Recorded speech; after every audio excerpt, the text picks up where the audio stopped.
Okay. Now, Idaho is a heavily Republican state, as we all know.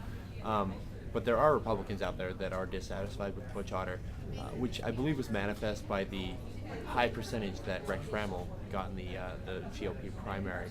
How are you altering your campaign to attract those dissatisfied or disenfranchised Republicans over to your side? Yeah.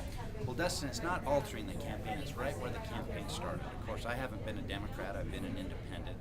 The Democratic Party approached me and asked me to be their candidate without asking me to change, because they recognize that the only way that we have effective government is if there's a governor for all, a governor who really represents Democrats, independents, and Republicans. So from the very beginning of our campaign, right out of the gate, honorary co-chairs of the campaign were C. Sanders and Laird Ney, one of the most respected retired Republicans, legislators in the state.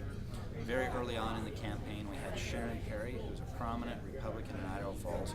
In fact, she actually coordinated Butch Otter's Bonneville County campaign in 2006, offered to work for us this year.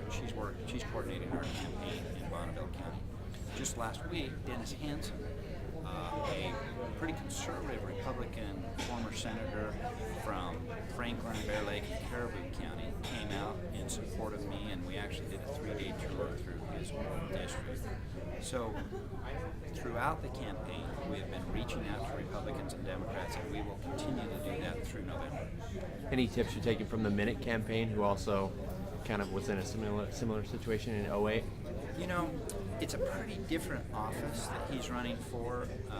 To go back to Washington, it really is driven a lot more by parties, because it all happens through a caucus system. Right. So you join your party's caucus. One of the things I like about the governor's office so much is it really is a place for independent, practical problem solvers.